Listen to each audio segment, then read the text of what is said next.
ఇకరావు పార్కులో పల్లీలు కొనుక్కుని తినాల్సిందే. పాత పంచాంగం విప్పకో. నువ్వు ఎన్నైనా అను బ్రో, నీ భార్య వల్లే నువ్వు ఈ రేంజ్లో ఉన్నావు. ఆవిడ షాపులో ఉంటేనే నీకు కస్టమర్స్ వస్తారు. ఎంత తీసుకున్నావు? ఏంటి? ఇలా మా ఆవిడ అవసరం నాకు గుర్తు చేసేందుకు మా ఆవిడ నీకెంత ఇచ్చింది? హ్మ్, మనుషుల్ని కొనడం ఆవిడకి బాగా అలవాటు. అమ్ముడు పోవడం నాకు అలవాట్లేదు. ఆ? ఆహా, తలుచుకోగానే వచ్చారు. నిండా నూరేళ్లు బతుకుతారు. ఎంతమందిని ముంచడానికి? నా మాట విని మీ ఆవిడ్ని పట్టుకో. ఉం? చిచి, షాపులో పెట్టుకో. కస్టమర్స్ ఆటోమేటిక్గా వస్తారు. నేను వెళ్ళాలి, ఒక స్టూల్ కొనాలి. మా ఆవిడ తెమ్మని చెప్పింది. చూసావా, మీ ఆవిడ అడుగు పెట్టగానే ఫ్రెండ్ను కాస్త కస్టమర్గా మారిపోయాను. వస్తాను.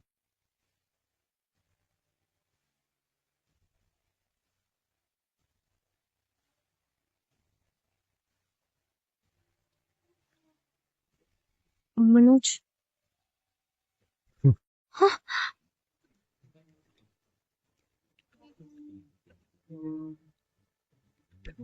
చెప్పండి సార్, ఏం కావాలి?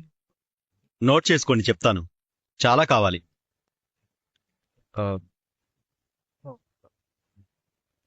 ఒక నిమిషం సార్.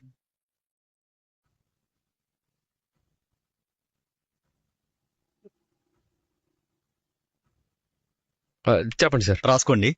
ఒక టేబుల్, ఒక చైర్, ఒక బీరువా.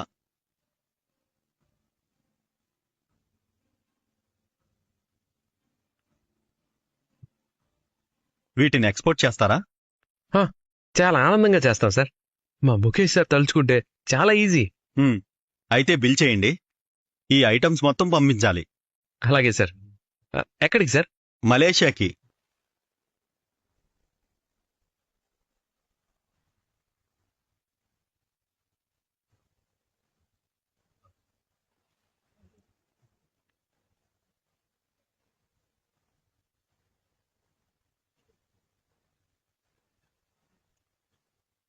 మలేషియాకా? అవును.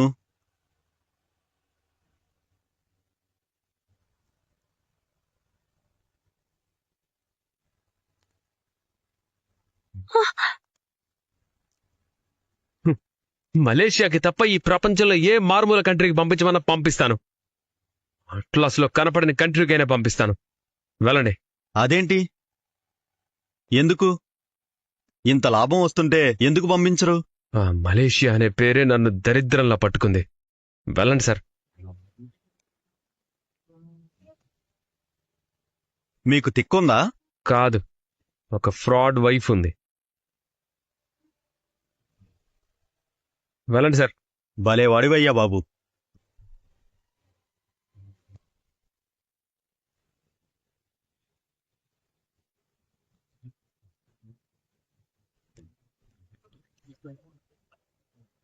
మనోజ్ మనోజ్ మనోజ్ మనోజ్ మనోజ్ ఆగు మనోజ్.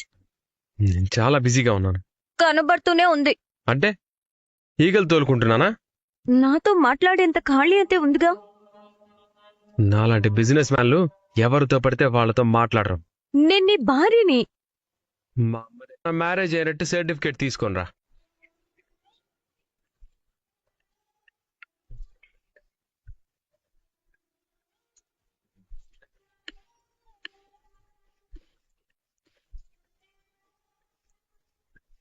నువ్వు షోరూమ్కి వచ్చావని తెలిస్తే మా అమ్మ నిన్ను కొట్టినట్టు నన్ను కొడుతుంది. మీ అమ్మ కొట్టినా పడ్డాను. ఎవరి కోసం? నీ కోసం, మన కాపురం కోసమే కదా. అదంతా నాకు అనవసరం. మీ అమ్మకి నేను వచ్చిన విషయం నువ్వు చెప్తేనే తెలుస్తుంది. మా బాలు చెప్పినా తెలుస్తుంది. బాలుకెలా తెలుస్తుంది? మనం ఏం మింగినా ముందు వాడికే తెలుస్తుంది. ఏం దాచినా ముందు వాడికే తెలుస్తుంది. ఈ మధ్య మీనా కూడా ఆ విద్య తెలిసింది. ఇప్పుడు మీ అమ్మకి తెలుస్తుందని నన్ను రానివ్వడం లేదా? నా మీద ప్రేమ తగ్గిపోయి రానివ్వట్లేదా? నేను లాజిక్లు మాట్లాడలేను. నువ్వు నన్ను మొత్తానికి అవాయిడ్ చేస్తున్నావు. నేను అబద్ధం చెప్పాను నిజమే. కానీ డబ్బు కోసం కాదు కదా. నీతో జీవితాంతో కలిసి బతకాలనే కదా. కారణం చెప్పినా నువ్వు అర్థం చేసుకోవడం లేదు. అబద్ధం చెప్పే వాళ్ళందరికీ కారణం ఉంటుంది, కానీ అది చేసిన తప్పుని కరెక్ట్ చేయదు. సరే, ప్రపంచంలో ఎవ్వరూ చేయని తప్పు నేనే చేశానని అనుకుందాం. కానీ అదంతా ఎవరి కోసం మనోజ్? నీకోసం కాదా? ట్రై టు అండర్స్టాండ్ మీ. నువ్వు లేకపోతే నేను బ్రతకలేను. నిన్ను పాస్పోర్ట్ వీసా లేకుండా మలేషియా పంపించినా అక్కడ కూడా పార్లర్ పెట్టుకుని ఫ్రాడ్ చేస్తూ బతకగలవు. కాపురం నిలబెట్టుకోవడానికి చేసిన ప్రయత్నాలు తప్పు కాదు, చేసిన పద్ధతి తప్పు. అది నాకు అర్థమైంది మనోజ్. నువ్వు నన్ను క్షమిస్తే చాలు. మళ్ళీ మొదటి నుంచి మోసం చేస్తావా?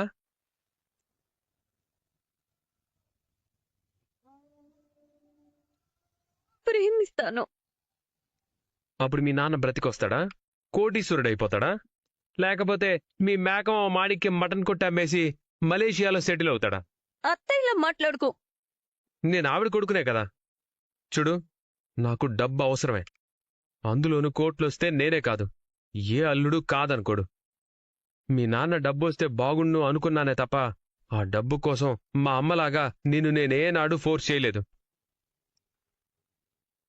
నువ్వు తేకపోయినా మీ నాన్న రాకపోయినా పట్టించుకోనూ లేదు.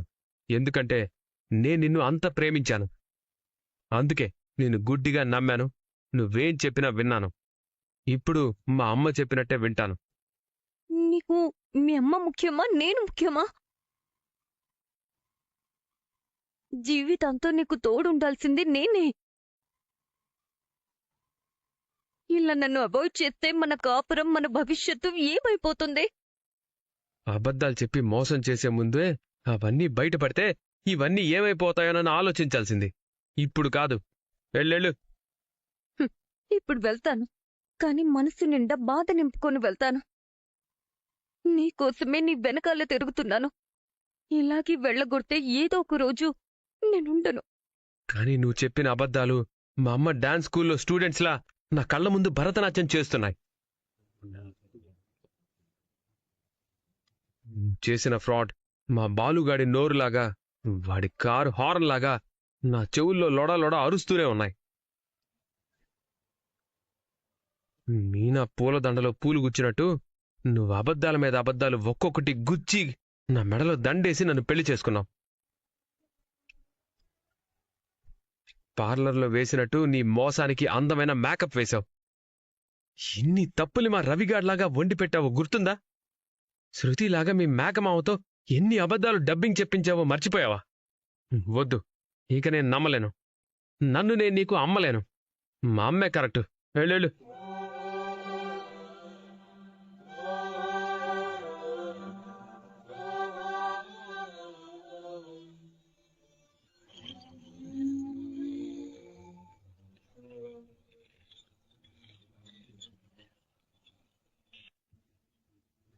హాయ్.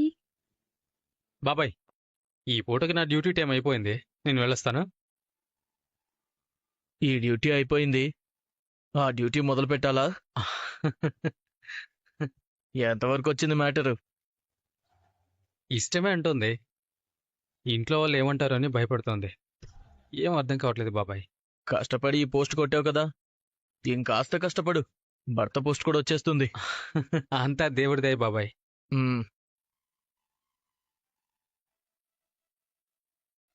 హాయ్ సుమతి. కష్టపడు, భర్త పోస్ట్ కూడా వచ్చేస్తుంది.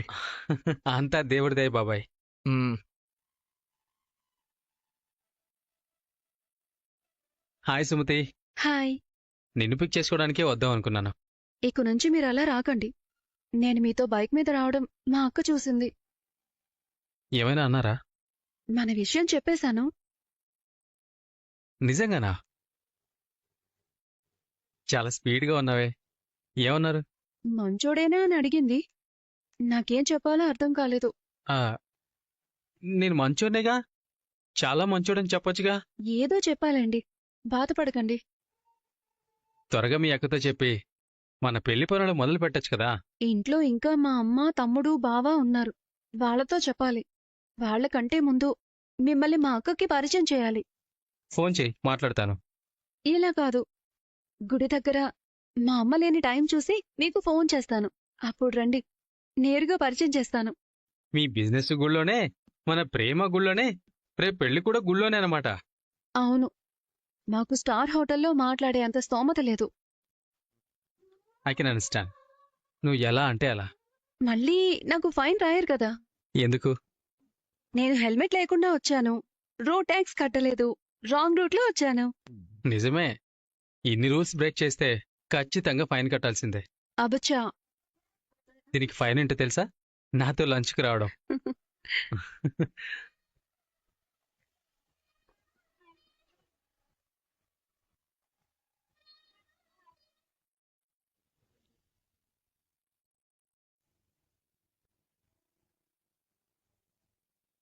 మా అమ్మ దగ్గరికి వెళ్ళి మన మ్యారేజ్ అయినట్టు సర్టిఫికేట్ తీసుకొనిరా. నువ్వు షోరూమ్కి వచ్చావని తెలిస్తే మా అమ్మ నిన్ను కొట్టినట్టు నన్ను కొడుతుంది. అబద్ధం చెప్పే వాళ్ళందరికీ కారణం ఉంటుంది, కానీ అది చేసిన తప్పుని కరెక్ట్ చేయదు.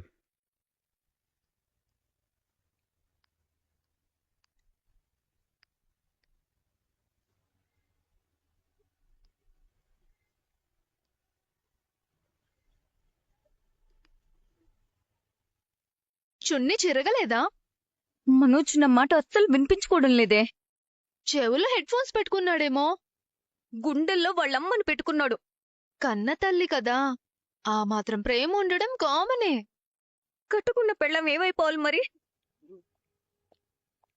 నువ్వు మోసం చేసావన్న బాధలో ఉన్నాడు కదా, కొన్ని రోజులు అలాగే ఉంటాడులే.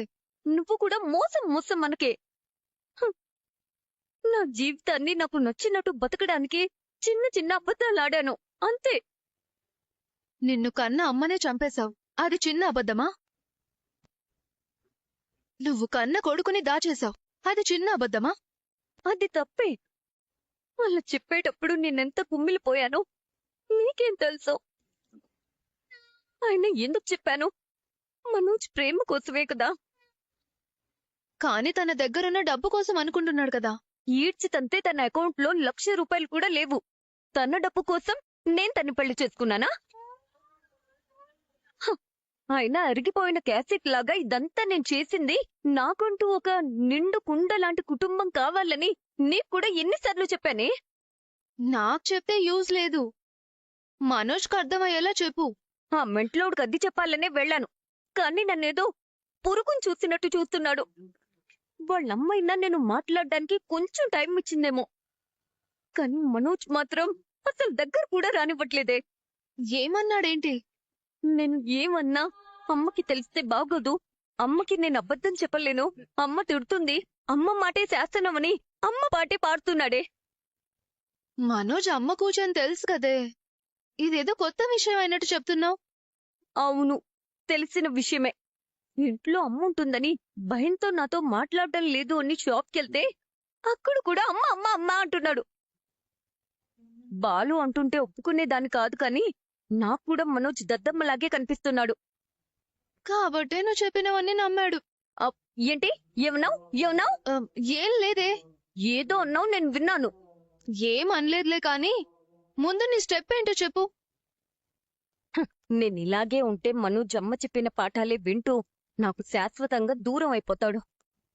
అదే జరిగితే ఇన్నాళ్ళు నేను కష్టపడి కట్టిన గోడ కూలిపోయినట్టే.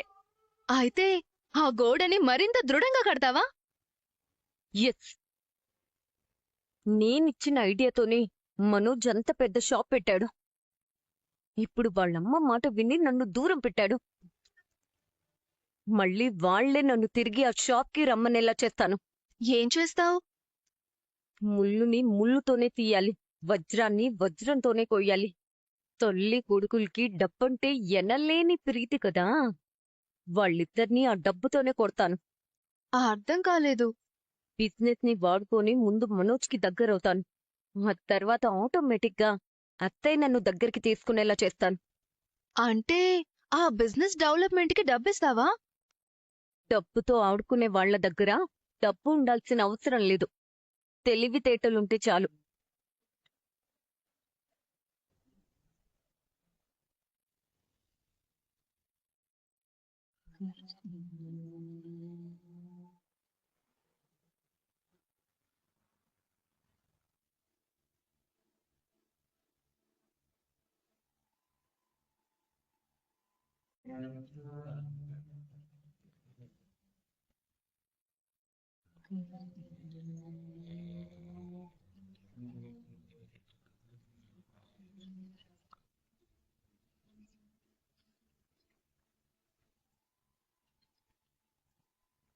తీసుకోండి.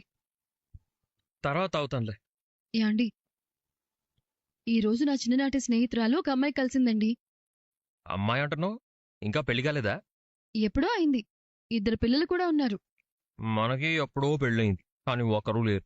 మనకు కొన్ని బాధ్యతలున్నాయి కదండి. పిల్లలు కూడా బాధ్యతల్లో భాగమే కదా.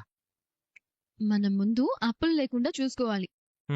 తర్వాత మనం ఉండటానికి మనకంటూ ఒక గది ఉండాలి. తర్వాత తర్వాత అంటే తర్వాత ఇంకేంటి, పిల్లలే కదా. అబ్బా ఆగండి. ఆలస్యం చేసిన ఆశాభంగం మీనా? అయితే నాకు చిన్న కోరికుంది, తీరుస్తారా? నా పూలగం పడగాలే గాని నేను ఏదైనా కుదరదన్నానా? అడిగేసి. రేపు మనకి పుట్టబోయే పిల్లల్ని వాళ్ళ నాన్నమ్మ ప్రేమగా చూసుకోవాలి. కుదరదు, అది కుదరదు. ఇప్పుడే అన్నారు. కుదరదని ఎప్పుడైనా అన్నానా అని? ఇప్పుడు అంటున్నాను కదా, కుదరదు, కుదరదంతే. ష్యూ! గట్టిగా అరవకండి. అత్తయ్య మావయ్య ఇంకా పడుకోలేదు. నీకు దూరంగా ఉండమని నేరుగా చెప్పలేక మా అమ్మావతి నాన్నమ్మావతి కావాలని కోరుకుంటున్నావా? నేను అడిగాను, బొంగమూతి పెట్టాను. మిమ్మల్ని కంట్రోల్ చేయడానికి నాకు అత్తయ్య గారు ఒక్కళ్లే దొరికారు. అది జరగని పని అని నాకు కూడా తెలుసు. మరెందుకు అడిగావు? చెప్పాను కదా, మీ కోరికలు గుర్రాలవుతున్నాయి. ఆ వేగాన్ని తగ్గించాలని అలా అన్నాను. చాలే. అవును, మీకు చిన్ననాటి స్నేహితులు ఎవ్వరూ లేరా? వాళ్ళ గురించి ఎప్పుడు చెప్పలేదు. చెప్పుకునేంత గొప్పవాళ్ళు ఎవరు లేరులే. స్నేహితుల్లో గొప్ప అనేదేముంటుందండి? స్నేహితులంటే స్నేహితులే. ఉన్నారు, అందరూ మా షీలా డార్లింగ్ వాళ్ళ ఊర్లోనే ఉన్నారు. ఒకడు నాతో ఇంకా బాగా ఉండేవాడు, వాడిది మాత్రం వేరే ఊరు. అతను మీకెలా పరిచయం? అతనితో ఎందుకు మీరంత బాగా స్నేహం చేసేవారు? వాడొక ప్రత్యేకమైన వ్యక్తి. వాడి గురించి చెప్పాలంటే ఒకరోజు సరిపోదు. ఈ టైంలో వీడియో కాల్ ఎవరు చేస్తున్నారు? ఆ నంబర్ మీకు తెలీదా? తెలిసిన నంబర్ అయితే పేరు వస్తుంది కదా మీనా. నిజమే కదా, ఎవరై ఉంటారు? ఎవరో మాట్లాడి చూస్తే తెలిసిపోతుంది కదా. యాండి, ఎత్తకండి. ఎందుకు? తెలియని నంబర్ల నుంచి ఫోన్లు చేసి డబ్బులు లాగేస్తారంటండి. టీవీలో చెప్తున్నారు, చూడట్లేదా? మన దగ్గరే ఉంది లాక్కోవడానికి. మహా అయితే మన కారు ఈఎంఐలు వాళ్లే కట్టాలి. అది కాదండి, మీరిప్పుడిలా వీడియో కాల్లో కనిపిస్తే వాళ్ళు మిమ్మల్ని ఇంకోలా మార్చేసి వాళ్ళకి వీళ్ళకి చూపిస్తామని బెదిరిస్తారంటండి. నేను అలాంటి వాళ్ళకి భయపడను. ఏం చేసుకుంటారో చేసుకొని బస్తీ మే సవాల్. అయ్యో, హాయ్ బాలు. ఎవడ్రా నువ్వు? ఒరే ఫ్రాడ్గా నువ్వా? ఫ్రాడా? నేను చెప్పానా ఎత్తద్దని? వీడు ఫ్రాడ్ గాడే, కానీ నువ్వు చెప్పిన టైప్ కాదు. నేను చెప్పానే, నా చిన్ననాటి స్నేహితుడు చాలా ప్రత్యేకమైన వ్యక్తి అని. వీడే వాడు, వాడే వీడు. రే, నీకు 100 ఏళ్ళు రా. ఇప్పుడే నీ గురించి మా ఆవిడికి చెప్తున్నాను. థ్యాంక్స్ రా. నీలాంటి ఫ్రెండ్స్ ఉంటే నేను నిజంగానే నిండు నూరేళ్ళు సుఖంగా ఉంటాను. సర్లే, ఇప్పుడు ఎక్కడున్నావు, ఏం చేస్తున్నావు, ఏంటి విషయాలు? మొన్నే సెంట్రల్ జైలు నుంచి వచ్చానురా.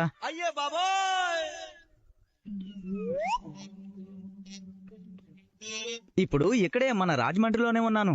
రేయ్, అంటే ఇంకా ఫ్రాడ్ పనులు ఇంకా మానుకోలేదా? Actually I don't like fraud, but fraud likes me. ఎక్కడికి వెళ్ళినా నన్ను వెతుక్కుంటూ నాకు అలాంటి ఆఫర్లే వస్తున్నాయి. ఏం చేయను, అలవాటైన జీవితం. కాదనలేక కమిట్ అయిపోతున్నాను. దరిద్రుడా, చబట, దద్దమ్మ, దుర్మార్గుడా, యాదవ్, సుంట. ఆ జేబులు కత్తిరించే మొహంతో నాకు ఫోన్ చేయొద్దని ఎన్నిసార్లు చెప్పాలి? అంటే నార్మల్ ఫోన్ పెట్టే. బాలు బాలు బాలు బాలు బాలు నేను పెద్ద పెద్ద ఫ్రాడ్ పనులేం చేయట్లేదురా. ఏదైనా కెరీర్ లో మంచి పని దొరికితే ఇది కూడా మానేస్తాను. ప్రామిస్ రా. నీకు కుదిరితే నాకేదైనా మంచి పని చూసి పెట్టరా. చూద్దాంలే, రేపు కలు ఒకసారి. ఎక్కడా, ఎప్పుడు, ఎలా? ఉదయం ఫోన్ చేసి చెప్తా. ఉంటా. మీరు పడుకుందాం. ఆగండి. మంచి స్నేహితుడు అన్నారు, ఇతనేనా మీ మంచి స్నేహితుడు? దొంగ కోళ్ళు పట్టేవాళ్ళ ఉన్నాడు. అంటే పాపం మనిషి మంచోడే, చేసే పనులే కొంచెం తేడాగా ఉంటాయి. ఏదో కూటి కోసం కోటి విద్యలు అంటారు కదా. పడుకుందాం. అయ్యో, ఓహో, మీకు ఇలాంటి స్నేహితులు కూడా ఉన్నారన్నమాట. నేను జూనియర్ హోమ్ లో ఉన్నప్పుడు నాతో పాటు ఉండేవాడు మీనా. అలా ఇద్దరం మంచి స్నేహితులం అయ్యాం. కొన్ని స్నేహాలు వద్దనుకున్నా వదలలేని పరిస్థితి. వీడు కూడా అలాంటోడే.